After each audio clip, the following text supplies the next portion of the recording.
नमस्कार, मैं रविश कुमार। नुपुर शर्मा का सर कलम करने की मांग करने वालों को अदालत की जरूरत नहीं रही। किसी जावेद का घर बुलडोजर से ढहा देने पर खुश होने वालों को भी अदालत की जरूरत नहीं लगती। यह सही वक्त है कि भारत की अदालतें तय कर लें कि उनकी जरूरत रही या नहीं रही। क्या हर बार यह संयोग ही होता है कि प्रदर्शन या उसकी हिंसा के बाद किसी को तुरंत ही मास्टरमाइंड बताकर अतिक्रमण के नाम पर उसका घर गिराया जाने लगता है? जुलाई 2018 में सुप्रीम कोर्ट ने बाकायदा हर जिले में खुफिया तंत्र और उसके संचालन के लिए एक विस्तृत दिशा निर्देश जारी किया, बड़े अफसर की जवाबदेही तय की ताकि भीड़ की हिंसा रोकी जा सके। इस गाइडलाइन के हिसाब से कितने बड़े अफसरों के खिलाफ आज तक कार्रवाई हुई है? आरोपी का दोष साबित होने से पहले घर गिराने के लिए क्या अतिक्रमण एक नया हथियार बन गया है? क्या इसके जरिए इनको और उनको दोनों यानी आप सभी को संदेश दिया जा रहा है कि प्रदर्शन करना भूल जाइए? किसानों ने प्रदर्शन किया तो इसी मीडिया ने पहले दिन से उन्हें आतंकी लिखना शुरू कर दिया। इलाहाबाद हाईकोर्ट के पूर्व चीफ जस्टिस गोविंद माथुर ने कहा है कि जावेद का घर अवैध रूप से गिराया गया है, लेकिन गोदी मीडिया और एक तबका बुलडोजर की जय जयकार कर रहा है।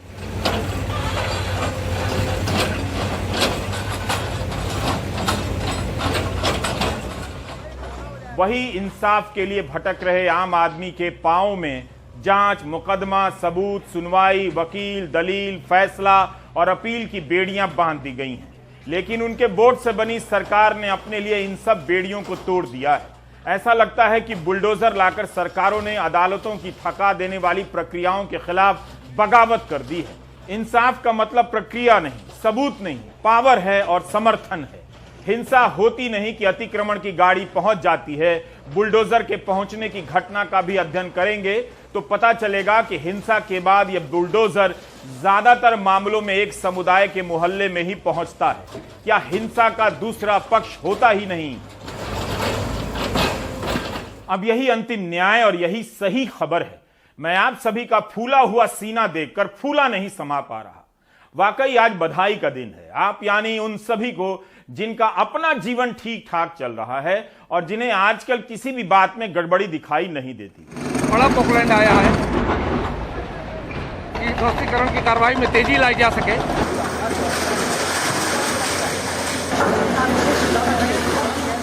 ऐसे लोगों को इससे क्यों दर्द होगा? बुलडोजर तो शहर को सुंदर बनाने और अतिक्रमण हटाने के नाम पर कई बार गरीब लोगों के मकानों को तोड़ चुका है। तब तो दर्द नहीं हुआ, अब क्यों हो? वैसे भी ये घर प्रयागराज के किसी मोहम्मद जावेद का है। इसमें रहने वालों के नाम परवीन फातिमा, सुमैया फातिमा, आफरीन फातिमा है। अगर आप भावुक हो रहे हैं तो यह भी जान लीजिए कि आफरीन फातिमा का संबंध जेएनयू से बताया जा रहा है। गोदी मीडिया की रिपोर्टिंग में जिस तरह से आफरीन को जेएनयू से जोड़कर संदिग्ध और खतरनाक टाइप बताया जा रहा है, उसके बाद तो किसी जांच और सबूत की जरूरत ही नहीं रह जाती।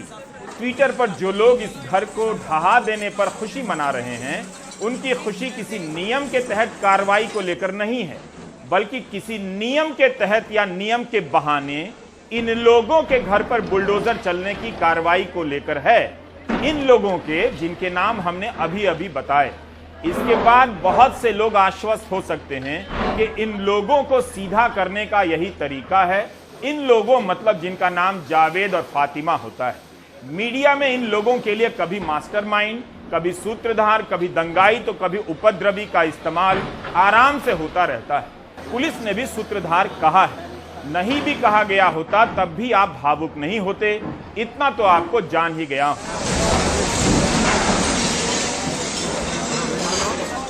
आज की कहानी में आप नहीं हैं। आपसे मेरा मतलब वो लोग जिनके जीवन में सब ठीक चल रहा है, मतलब जो रोज दफ्तर जा रहे हैं, दोस्तों के साथ पार्टी कर रहे हैं, मकान और कार खरीद रहे हैं, शेयर बाजार में कुछ डूब गया है, $1.78 का हो गया, ऐतिहासिक रूप से नीचे गिर गया है, अर्थव्यवस्था तबाह हो सकती है, ऐसी आशंकाएं जताई जा रही। इन सब के बीच जिनका जीवन ठीक ठाक चल रहा है, वैसे जिन लोगों ने निगम अधिकारियों को घूस देकर अतिक्रमण कर मकान बनाया, पार्किंग हथियाई, वैसे आप लोगों के घर बुलडोजर नहीं चला है, तब आप इस कहानी में कैसे हो सकते हैं? आज स्क्रीन पर हम होंगे और बुलडोजर होगा। एक दिन हम ही नहीं होंगे, केवल बुलडोजर होगा। जैसे कई चैनलों की भाषा और एंकर का अंदाज अभी से ही बुलडोजर हो चुका है, धड़धड़ाने लगा है। उनके कुछ नमूने देख लीजिए तो मेरी बातों पर यकीन होगा। इस चैनल के स्क्रीन पर लिखा आया, पत्थरबाजों, बुलडोजर घर को पत्थर कर देगा। ऑर्डर क्लियर, गुनाह पत्थर तो सजा बुलडोजर। बुलडोजर घर घर दंगाई थर थर, जहां से पत्थर वहां बुलडोजर। बुलडोजर का प्रहार, योगी का संदेश तैयार। क्यों चलाई गोली, मौलाना की कैसी बोली। योगी राज में उपद्रवियों पर प्रहार। कुछ दिन पहले इन्हीं चैनलों की ऐसी बहसों और भाषा के असर को लेकर सवाल उठ रहे थे। पिछले ही हफ्ते बीजेपी ने अपने प्रवक्ताओं को ऐसी बहसों से दूर रहने की हिदायत दी। कहा कि वे सरकार की गरीब कल्याण योजनाओं पर बात करें। इन बहसों में इन चैनलों पर होने वाली बहसों का एक सप्ताह भी नहीं बीता कि फिर से इस तरह की भाषा और बहस की वापसी हो गई। मुसलमानों ने भी आलोचना की कि मौलाना हिंदू बनाम मुसलमान की बहस में जाकर माहौल खराब कर रहे हैं, हिंदुओं की धार्मिक भावनाओं को भड़का रहे हैं और ऐसी बहस में उनका इस्तेमाल हो रहा है। मुस्लिम पर्सनल लॉ बोर्ड ने बाकायदा प्रेस रिलीज जारी कर दी कि मौलाना ऐसी बहस में न जाएं। इस चैनल ने इसकी काट निकाली। आलोचना हिंदू बनाम मुस्लिम बहस की हुई। मना किया गया कि हिंदू बनाम मुस्लिम बहस में ना जाएं, तो बहस मुसलमान बनाम मुसलमान की होने लग गई। इस बहस में एक नहीं 8 मुसलमान नजर आते। इन बहसों में क्या कहा गया, सही या गलत कहा गया, उसकी बात नहीं हो रही है। बात हो रही है उसकी जो लिखा हुआ है, जैसा लिखा गया है। जब इंसाफ का चेहरा बुलडोजर बन जाए तो उसके चल जाने के बाद सही गलत की बहस का कोई मतलब नहीं रह जाता, वो तो चल चुका होता है।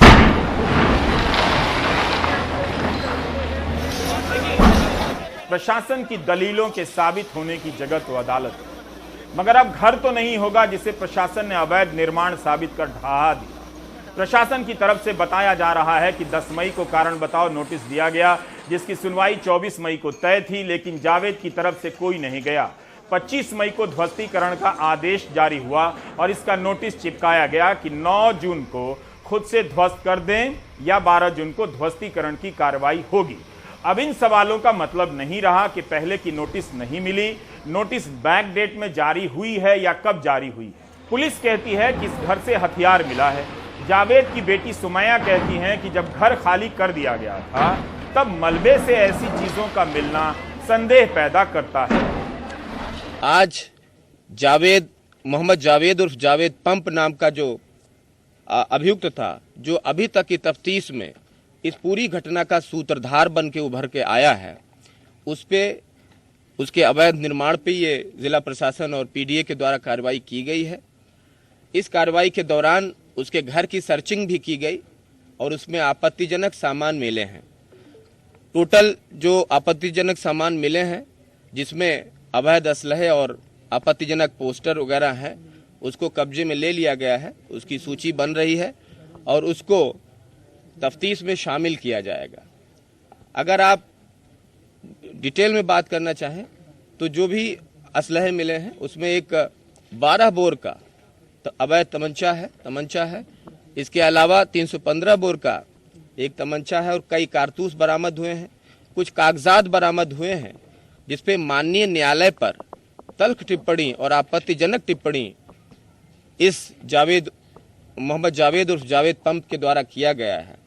इन सभी चीज़ों को ऑन रिकॉर्ड लिया जाएगा और इनको सबूतों में शामिल किया जाएगा, ताकि सबूतों के साथ अच्छी लिखा पढ़ी करते हुए माननीय न्यायालय के समक्ष इन सभी चीजों को पेश किया जा सके। जावेद की बेटी सुमैया फातिमा कहती हैं कि उनके पिता ने फेसबुक पर शांति की अपील की थी। घर ढहाने से पहले खाली कर दिया गया था, तब हथियार कहां से मिल गए? जब ऐसी चीजें मिली भी तो उन्हें मीडिया के सामने क्यों नहीं दिखाया गया? देखिए, जब हमारा घर डिमोलिश हो रहा था उस वक्त पूरी लाइव ब्रॉडकास्ट चल रही थी। हर एक सामान निकलते हुए सब लोग देख रहे थे। हम खुद लाइव ब्रॉडकास्ट में अपने घर को टूटते हुए देख रहे थे। उसमें जो सामान नहीं निकले थे वो किताबें थीं और हम लोग की कुछ याद भरी चीज़ें थीं और कुछ नहीं निकला था। वहाँ पे जितने भी लोग थे उन लोग ने भी यही देखा था। जब निकल रहा था तब कुछ ऐसी चीज़ नहीं निकलती तो उस वक्त हमारी फ़ोटोज़ ना दिखाकर शायद वो लोग मीडिया वाले उस वक्त उन चीज़ों पे हाईलाइट ज़्यादा करते, लेकिन ऐसा कुछ नहीं था क्योंकि ऐसा कुछ निकला ही नहीं। जब पूरा घर खाली कर लिया उन्होंने तोड़ दिया, टूट गया घर, पूरा खाली हो गया, सामान सारे बिखर गए। उसके बाद शाम में अचानक से हमारे घर से उस मलबे में से ऐसी चीज़ें मिल रही हैं। ये तो मतलब सोचने वाली बात है कि अचानक से मलबे के अंदर से ये सब चीज़ें कैसे निकल रही हैं। जब घर खाली कर रहे थे तब क्या उनको ये सब चीज़ें नहीं दिख रही थी? दूसरी बात मैं आपसे ये जानना चाहता हूँ, ऑब्वियसली ये बहुत बार आपसे पूछा भी गया होगा कि ये जो डेवलपमेंट अथॉरिटी क्लेम कर रही है कि उन्होंने आपको मल्टीपल नोटिसेस दिए, वो तो एक अलग मुद्दा है कि आप लोग ये कह रहे हैं कि वो जावेद साहब की वाइफ के नाम पे घर है, आपकी मदर के नाम पे घर है, लेकिन वो जो उनका जो ये कहना है कि उन्होंने आपको मल्टीपल नोटिसेस दिए, आप यहीं रहती हैं इसी घर में, क्या आपको याद है कि कोई नोटिस लेके आपके पास आया या किसी ने आपसे, आपके पिताजी या माताजी से कुछ रिसीविंग करवाई कभी पिछले 1 महीने में, ऐसा कुछ हुआ है? नहीं, ऐसा कभी नहीं हुआ है। मैं बाकायदा जब से हमारा घर बना है तब से कभी ऐसा नहीं हुआ। कभी हमारे घर में कोई नोटिस नहीं आई, सिर्फ हमारे घर, हमारे मोहल्ले में घर में किसी के घर में नोटिस नहीं आई। हम लोग रेगुलरली वाटर टैक्स, बिजली का बिल, हाउस टैक्स, हर चीज़ पे करते थे। और 1 दिन पहले ही इन्होंने नोटिस भेजी और 12 घंटे के अंदर ही अंदर इन्होंने तोड़ दिया पूरे घर को। आप अभी कैसे मैनेज कर रही हैं? 2 दिन पहले तक आप अपने घर में रह रही थी और अब क्या कहते हैं, आप लोग का घर ध्वस्त है पूरी तरह, मैं भी उसको देख के आया। How you managing? हम लोग का घर तो पूरा जा चुका है, हम लोग के पास कोई जगह नहीं। अब जो यहाँ पे जो बचे हुए रिश्तेदार हैं उन्हीं के घर में रहकर अपना गुजारा कर पा रहे हैं। जब पुलिस ये कहती है कि आपके पिताजी मास्टरमाइंड हैं या फिर उन्होंने व्हाट्सएप मैसेजेस के थ्रू एक भीड़ को भड़काने की कोशिश की या उकसाने की कोशिश की, आप कैसे रिएक्ट करते हैं? जो व्हाट्सएप के थ्रू उन्होंने भड़काने की कोशिश कर रही है वो चीज़ पुलिस पेश क्यों नहीं कर रही है, वो चैट्स दिखा क्यों नहीं रही है? आप उनका खुद फेसबुक अकाउंट खोलकर उनका लास्ट पोस्ट देखेंगे तो उसमें उन्होंने अमन की चैन की अपील करी है। हम लोग के पास है भी, कोई भी उनका फेसबुक पोस्ट खोल के देख सकता है। वो पब्लिकली ये डाल रहे हैं, जो अमन चैन की बात कर रहे हैं कि हम लोग को अपनी बात प्रशासन से मिलकर मेमोरेंडम देकर करनी चाहिए, हालांकि रोड पे जाकर प्रोटेस्ट करके। जो इंसान ऐसी अपील कर रहा है उसी दिन सवेरे वो रात में कुछ और कह रहा है, और अगर कह भी रहा है तो वो दिखाएं हम लोग को, वो सिर्फ बता क्यों रहे हैं कि ऐसा कहते थे।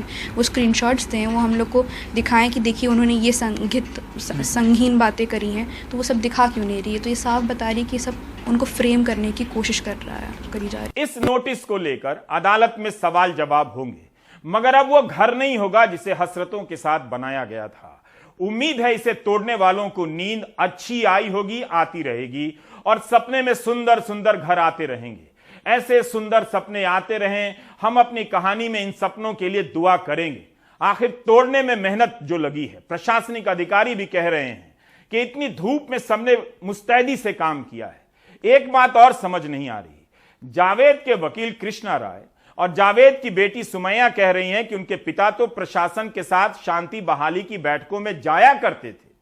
तब ऐसा क्या हुआ कि जावेद ही प्रशासन के लिए खलनायक बन गए, मास्टरमाइंड बन गए? हमारे अब्बू हमेशा से प्रशासन के हमेशा कोऑपरेटिव रहे हैं, मतलब कभी ऐसा नहीं हुआ है कि उनको किसी भी चीज़ के लिए पकड़ा गया हो या फिर कभी किसी चीज़ में उनका नाम भी नहीं रहा है, बल्कि वो हमेशा साथ में रहे। और ऐसा भी रहा है कि अक्सर एसपी लोग हमारे घर भी आए हैं, चाय वाय भी पिए हैं, लेकिन अचानक से उन लोग ने एकदम से रंग बदल लिया अपना और अब्बू पे अचानक से कार्रवाई कर दी 1 दिन में। जिन लोगों ने पत्थर चलाए उनके छोड़ देने की बात कोई नहीं कर रहा है। उनकी इस हिंसा से प्रशासन और आम लोगों की जान जा सकती थी। इसकी पड़ताल होनी चाहिए कि ये कौन लोग थे जिन्होंने ये रास्ता चुना। लेकिन क्या कभी कोई जान पाएगा कि हिंसा के वक्त क्या हुआ, वहां हिंसा क्यों हुई, प्रशासन से कैसी चूक हुई? क्या वाकई जावेद ही हिंसा के मास्टरमाइंड थे? क्या पुलिस का दावा इतना पुख्ता है, और पुख्ता है तब घर गिराने से पहले अदालत के फैसलों का इंतजार क्यों नहीं किया गया? क्या पूरे मोहल्ले में अतिक्रमण से यही एक मकान बना है? प्राधिकरण को बताना चाहिए कि प्रयागराज शहर में कितने ऐसे लोगों को नोटिस भेजी गई है और वे कौन लोग हैं, उनके नाम क्या क्या हैं। क्या आप नहीं जानते कि इलाहाबाद हाईकोर्ट ने राष्ट्रीय सुरक्षा कानून एनएसए के तहत दर्ज 120 मामलों में से 94 मामलों को रद्द कर दिया था। 7 अप्रैल 2021 के इंडियन एक्सप्रेस में खबर छपी है। जिलाधिकारी मशीन की तरह आदेश जारी कर देते हैं, यह कोर्ट का बयान है। कुछ मामलों में केवल पुलिस रिपोर्ट के आधार पर ही एनएसए लगा देती है। बिना विचार और प्रक्रिया के आप किसी की स्वतंत्रता नहीं ले सकते। ये सब टिप्पणियां इलाहाबाद हाईकोर्ट की हैं जो इस अखबार में छपी हैं। यह यूपी प्रशासन और पुलिस का ट्रैक रिकॉर्ड है। इसमें अवैध रूप से एनएसए लगाने का भी रिकॉर्ड शामिल है। क्या जावेद के मामले में यूपी पुलिस का यह ट्रैक रिकॉर्ड सामने नहीं रखा जाना चाहिए? सार्वजनिक संपत्ति को नुकसान पहुंचाने पर हर्जाना वसूलने का कानून प्रदर्शनों को कुचलने का नया हथियार तो नहीं बन गया। हम सभी जानते हैं कि प्रशासन चाहे तो किसी भी प्रदर्शन को हिंसक बना सकता है, हिंसा के हालात भी पैदा कर सकता है, लेकिन अब तो इस तरह के सवाल की संभावनाएं ही हमेशा के लिए खत्म कर दी गई हैं। इसी साल जनवरी में इंडियन एक्सप्रेस में अपूर्व विश्वनाथ, असद रहमान की रिपोर्ट छपती है कि कानपुर में नागरिकता कानून के विरोध में आंदोलन के दौरान जो हिंसा हुई, उस हिंसा में शामिल लोगों पर सार्वजनिक और निजी संपत्ति को नुकसान पहुंचाए जाने का आरोप लगता है। इस आरोप के कारण उन सभी को नोटिस भेजी जाती है कि आप पर जुर्माना लगाया जाता है। एक्सप्रेस ने अपनी रिपोर्ट में लिखा है कि सारी नोटिस एक ही समुदाय के लोगों को भेजी गई और उनमें से भी ज्यादातर गरीब लोग थे। तो क्या पुलिस और प्रशासन के दावे पर सवाल ही नहीं होंगे? इस ट्रैक रिकॉर्ड के बाद भी सवाल नहीं होंगे? किसी का घर इस तरह से ढहा देने पर आप जश्न मनाएंगे? इसी साल की बात है, अगर किसी पत्रकार ने रिपोर्ट नहीं की होती कानपुर के बारे में, कोई सुप्रीम कोर्ट नहीं गया होता, इन लोगों को गोदी मीडिया के हिसाब से उपद्रवी मान लिया गया होता, तो जो होता वो आपकी नजर में क्या कुछ भी गलत नहीं होता?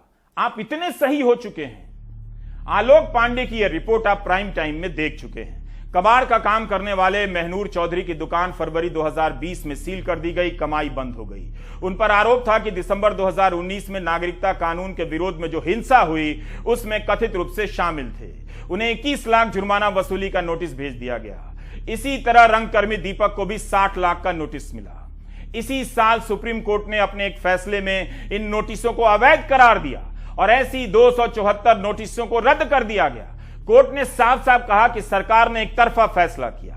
जस्टिस डीवाई चंद्रचूड़ और जस्टिस सूर्यकांत ने पूछा कि जब सुप्रीम कोर्ट ने तय किया है कि इन मामलों में न्यायिक अधिकारी सुनवाई करेंगे, तब प्रशासनिक अधिकारी एडीएम ने कैसे कार्रवाई का संचालन कर दिया? आखिर सुप्रीम कोर्ट की बनाई हुई गाइडलाइन को अनदेखा करने के पीछे क्या मकसद रहा होगा? क्या प्रशासन से इतनी बड़ी चूक यूं ही हो जाती है? तो आपने देखा कि एनएसए लगाने और सार्वजनिक संपत्ति के नुकसान के बदले हर्जाना वसूलने के मामले में यूपी पुलिस और प्रशासन के क्या ट्रैक रिकॉर्ड हैं। इस बार इस कानून की बात नहीं हो रही है, अतिक्रमण के कानून की बात हो रही है। उसमें भी दो बातें हो रही हैं। एक तरफ जिला प्रशासन मोहम्मद जावेद को प्रयागराज की हिंसा का मास्टरमाइंड भी कह रहा है, दूसरी तरफ पुलिस प्रशासन के बड़े अधिकारी इस अंतर को भी रेखांकित कर रहे हैं कि पुलिस ने घर नहीं गिराया, विकास प्राधिकरण ने अपने नियमों के तहत गिराया है। बुलडोजर की कार्रवाई है वो डेवलपमेंट अथॉरिटी के द्वारा की जा रही है। वहाँ पुलिस शांति व्यवस्था बनाए रखने के लिए मौजूद है। जैसे कि फ्राइडे प्रेयर्स के दिन थे, जो भी बुलडोजर की कार्रवाई चल रही है वो अवश्य ही पूरी लीगल तरीके से और जो एक ड्यू प्रोसीजर है उसको फॉलो करके की जा रही है। अगर हिंसा हुई है, सार्वजनिक संपत्ति को नुकसान पहुंचा है, तब क्या इसकी वसूली के लिए जावेद का घर बचाकर नहीं रखा जाना चाहिए था? जो व्यक्ति पुलिस के हिसाब से हिंसा का सूत्रधार है, जिस हिंसा से संपत्तियों को नुकसान पहुंचा है, लोगों की जान जाते जाते बची है, उसके कथित सूत्रधार की संपत्ति क्यों ढहा दी गई? अब सार्वजनिक संपत्ति के नुकसान की वसूली का कानून जावेद पर कैसे लागू होगा? वसूली कैसे होगी? हम फिर से यह सवाल दोहराना चाहते हैं, क्या यह केवल संयोग है कि बार बार किसी प्रदर्शन और उसकी हिंसा के बाद उसमें शामिल लोगों को मास्टरमाइंड बताया जाता है और उनका घर अतिक्रमण के नाम पर दोष साबित होने से पहले ही ढहा दिया जाता है?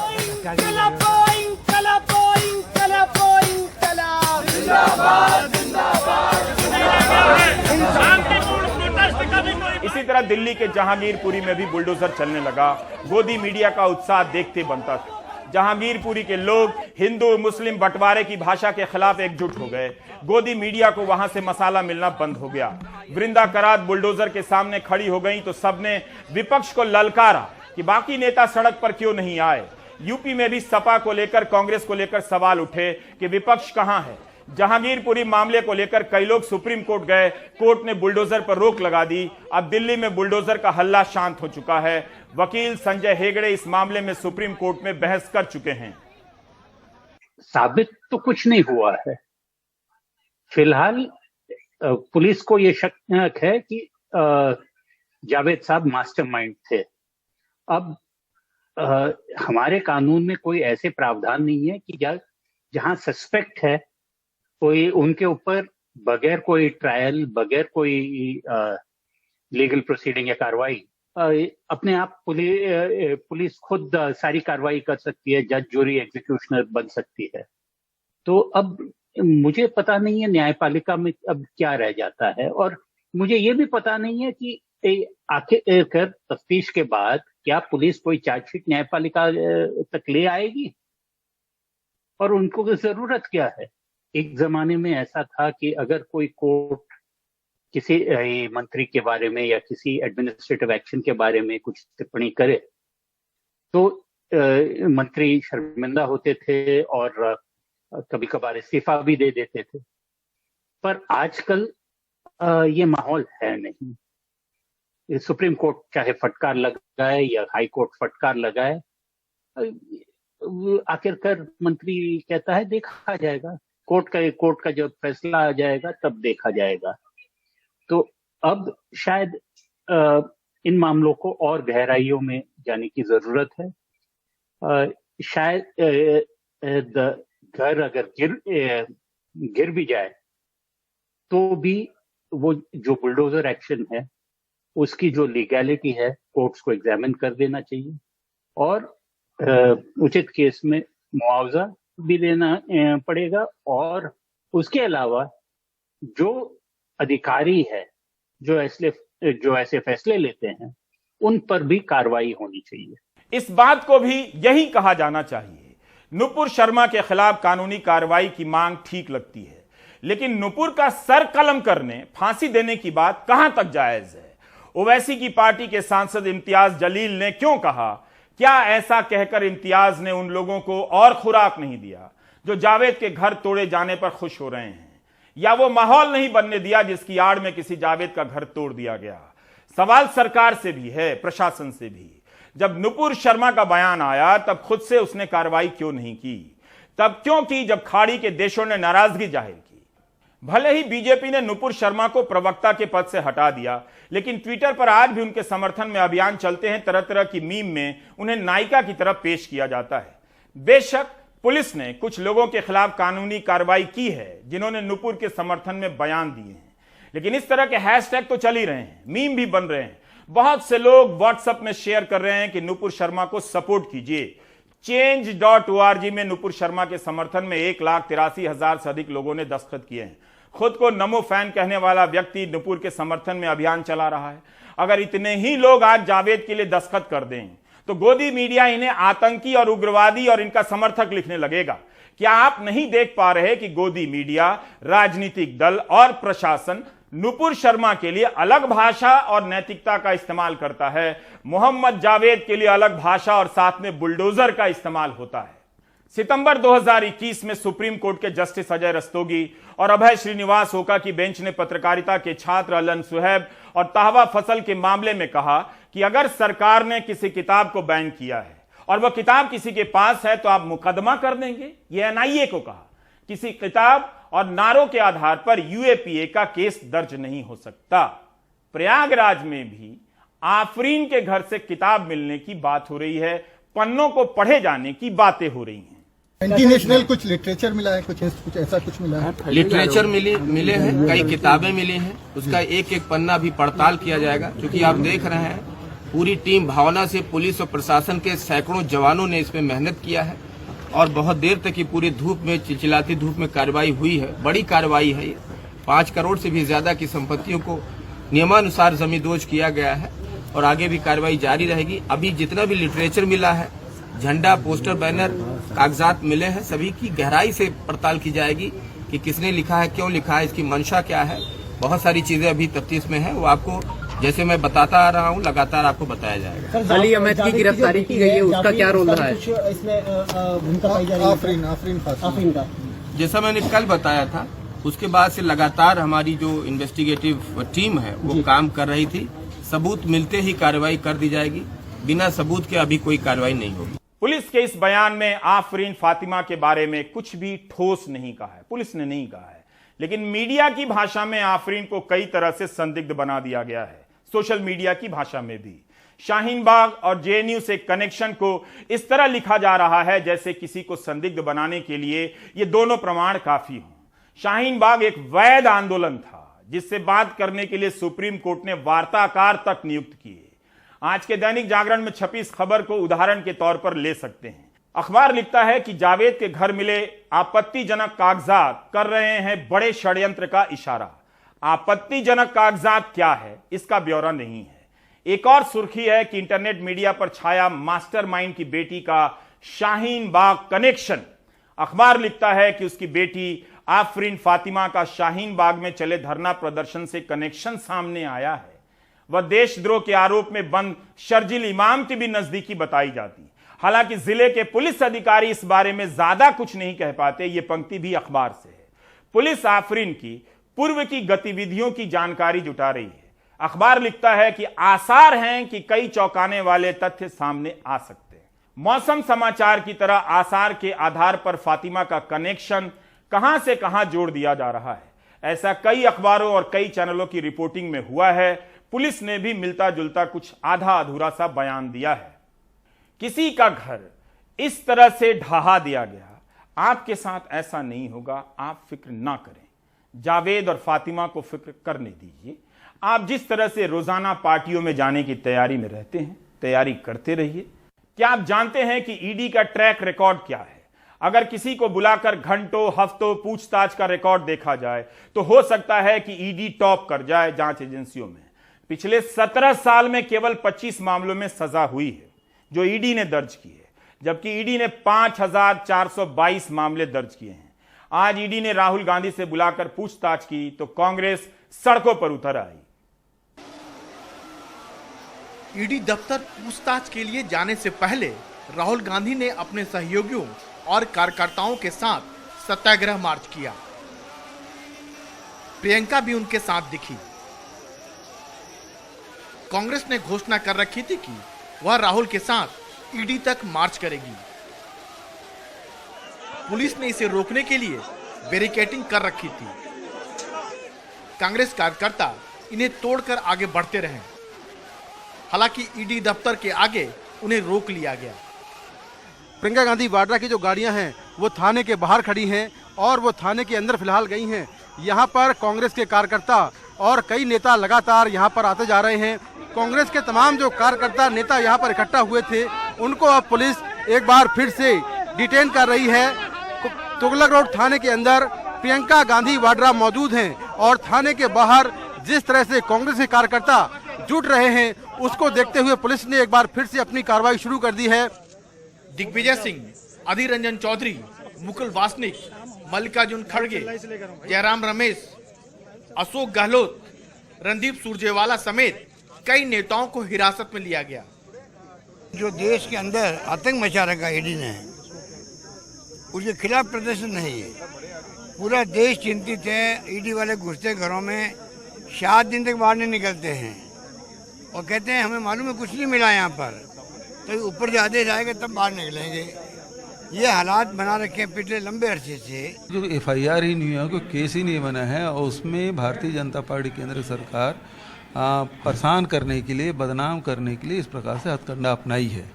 नेशनल हेराल्ड आज़ादी की लड़ाई में बड़ी भूमिका रही है। उस संस्था को बचाने के लिए कांग्रेस पार्टी ने उसको सहायता दे दी तो मनी लॉन्ड्रिंग का केस बन गया। देश के दूसरे शहरों में भी कांग्रेस सड़कों पर उतरी नजर आई। बेंगलुरु, हैदराबाद, मुंबई सहित तमाम शहरों में कांग्रेस ने ईडी के खिलाफ प्रदर्शन किया। 25 शहरों में ऐसे प्रदर्शन चलते रहे। एनडीटीवी से बात करते हुए रॉबर्ट वाड्रा ने कहा, सरकार गांधी परिवार से डरी हुई है। डराने की कोशिश जितना भी करेंगे हम उतने ही और बुलंद होंगे और उठेंगे और बढ़ेंगे, एकजुट होंगे और आगे बढ़ेंगे और देश के लोगों के लिए पूरे उनके हित में काम करेंगे। हालांकि केंद्रीय मंत्री स्मृति ईरानी ने आरोप लगाया कि ये पूरी कवायद गांधी परिवार की दौलत बचाने के लिए है। आज जो गतिरोध कांग्रेस के नेता और कार्यकर्ता राहुल गांधी के बुलावे पर कर रहे हैं, मैं देश को बतलाना चाहूंगी कि ये लोकतंत्र को बचाने का प्रयास नहीं है, गांधी खानदान की 2000 करोड़ की संपत्ति को बचाने का प्रयास है। मगर ये प्रदर्शन बता रहा है कि कांग्रेस सड़क की लड़ाई लड़ने को तैयार है। सरकार पर लगातार आरोप लग रहे हैं कि वो एजेंसियों का दुरुपयोग कर रही है, लेकिन सवाल यह है कि क्या कांग्रेस इन पर दबाव बना सकेगी कि इसके दुरुपयोग से सरकार डरे। ये बात आने वाले दिन में ही पता चलेंगे। नई दिल्ली में मुकेश सिंगर के साथ राजीव रंजन, एनडीटीवी इंडिया।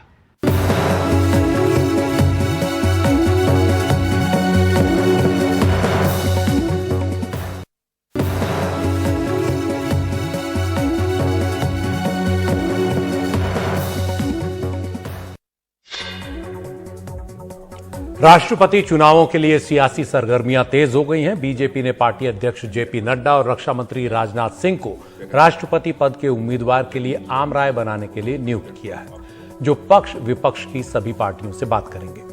उधर विपक्ष की ओर से अभी किसी उम्मीदवार का नाम स्पष्ट नहीं हुआ है, लेकिन बताया जा रहा है कि कांग्रेस इस सिलसिले में शरद पवार को समर्थन देने को तैयार है। वरिष्ठ कांग्रेस नेता मल्लिकार्जुन खड़गे बीते गुरुवार इस सिलसिले में शरद पवार से मुंबई में मिल चुके हैं, लेकिन सूत्रों के मुताबिक शरद पवार ने इस पर अभी कुछ नहीं कहा है। मल्लिकार्जुन खड़गे इस सिलसिले में महाराष्ट्र के मुख्यमंत्री उद्धव ठाकरे और तमिलनाडु के मुख्यमंत्री एमके स्टालिन से भी मुलाकात कर चुके हैं। उन्होंने फोन पर बंगाल की मुख्यमंत्री ममता बनर्जी से भी बात की है। ममता बनर्जी ने राष्ट्रपति चुनाव की साझा रणनीति बनाने के लिए बुधवार को दिल्ली के कॉन्स्टिट्यूशन क्लब में विपक्ष के नेताओं की एक बैठक बुलाई है। 18 जुलाई को राष्ट्रपति पद का चुनाव होना है और 25 जुलाई को नए राष्ट्रपति को शपथ लेनी है। दिल्ली के स्वास्थ्य मंत्री सत्येंद्र जैन की 13 दिन की हिरासत खत्म होने के बाद ईडी ने सोमवार को उन्हें कोर्ट में पेश किया और आगे रिमांड नहीं मांगी। इसके बाद कोर्ट ने उन्हें 14 दिन की न्यायिक हिरासत में भेज दिया है। कोर्ट में सत्येंद्र जैन के वकील ने उनकी बिगड़ी तबीयत का हवाला दिया, जबकि ईडी के वकील ने दावा किया कि वो जानबूझकर दवाएं नहीं ले रहे हैं, जिसका सत्येंद्र जैन के वकील ने खंडन किया। मंगलवार को सत्येंद्र जैन की जमानत की अर्जी पर सुनवाई होगी। सत्येंद्र जैन पर आरोप है कि 2015-16 के दौरान जब वो मंत्री थे तो उन्होंने शेल कंपनियों की मार्फत 4 करोड़ 81 लाख का घपला किया, जिसे आम आदमी पार्टी ने गलत बताते हुए मोदी सरकार पर राजनीतिक बदले की कार्रवाई करने का आरोप लगाया है।